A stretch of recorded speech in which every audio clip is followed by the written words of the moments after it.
What's good, my people? It's your boy Black Sam the Great, and we're back again with another episode of Game in 5. If you're here, it means that you've liked what you've seen over the last 4 episodes, and you've tuned in again for another bit of game. So without further ado, here's episode 5, where we talk about distribution deals and what they are about. Let's lock in. We've only got 5 minutes, remember.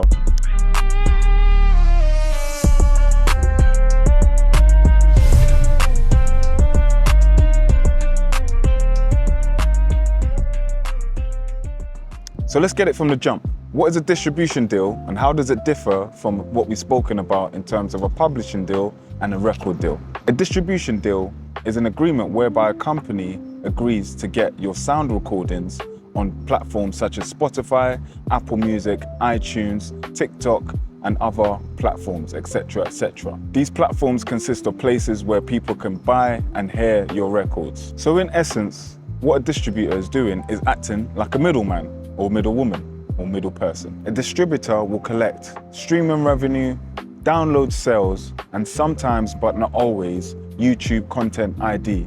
So anytime a recording is used on a YouTube video, that is what they'll be collecting. It all comes down to the type of distribution deal that you have with a distributor. So make sure you choose wisely. So another question that you may ask is, what are the different types of distribution deals? Let's get into it. The first of these distribution deals is a DIY distribution deal. And this is the most common, whereby people use platforms such as DistroKid, CD Baby, or TuneCore to upload their recordings to and keep the majority of your rights and income. Now, the second of these deals is a label style distribution deal. And with this, the distributor takes a percentage of the revenue generated.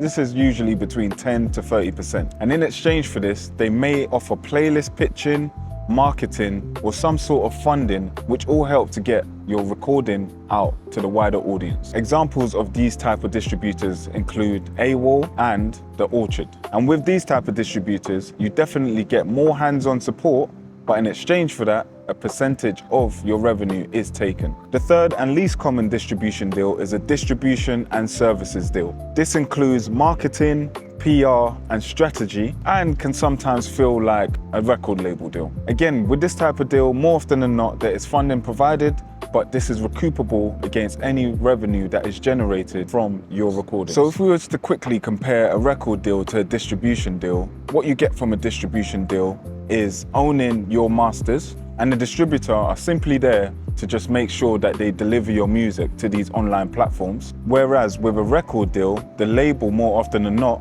own your masters and ultimately fund and control what it is they want to do with your recordings. So the simple way to look at it is a distribution deal equals getting your music into stores, whether that be online stores or physical stores.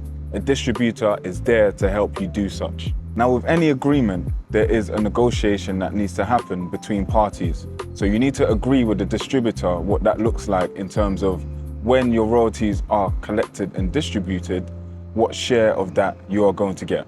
Side note, when I say royalties, this isn't to be confused with the royalties you get from music publishing or the royalties you get from a record label. They are all distinctly different. So moving on, what do you get in a distribution deal versus what are you meant to give up? Your intention as an artist should be to get your music out as far as possible across the world. And that's what a distributor should be offering you.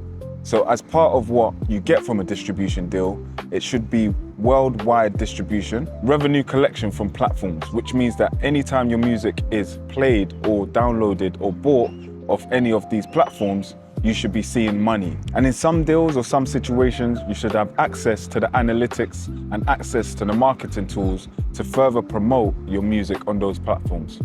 Now, one of the things that you'll need to consider in terms of what you need to give up is paying a flat fee. A flat fee is an amount that you pay per release. Depending on the distributor, this can be per song, or it can be a fee that you pay per year for X amount of releases. In line with this, or as an alternative, the distributor may take a percentage of revenue that is generated from your release. And this is typically between 10 to 20%. Again, it's in your best interest to negotiate the terms of the agreement and get the legal advice needed before you sign any sort of an agreement with a distributor. So I guess that brings us to the main question, which is, how do I get a distribution deal then? The main thing you need to realize is that distributors are looking for artists who already have an audience and already have potential to grow. When I say an audience, I don't just mean 2-3 people. I mean quite a substantial amount of people that are willing to purchase your recordings.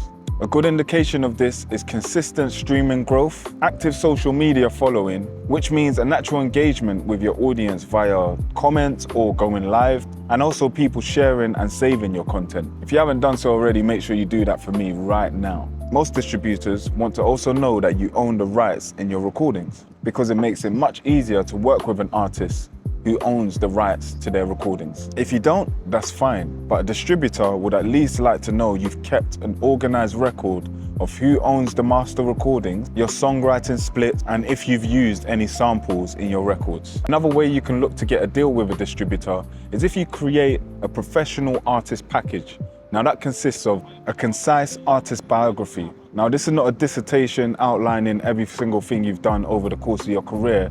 I'm talking concise. So try and keep it down to 250 words or less. In that package, you want to have some high quality press photos, links to your best music, your streaming and social media statistics, notable achievements which include playlists, placements, press coverage, sold out shows and awards you may have received. This is basically your highlight reel. You want to put your best foot forward so a distributor looks and says, oh, I'll have some of that. So what you'll need to do is research the best distributor that suits your artist profile. And with that being said, that brings us to the end of episode 5 of Gaming 5.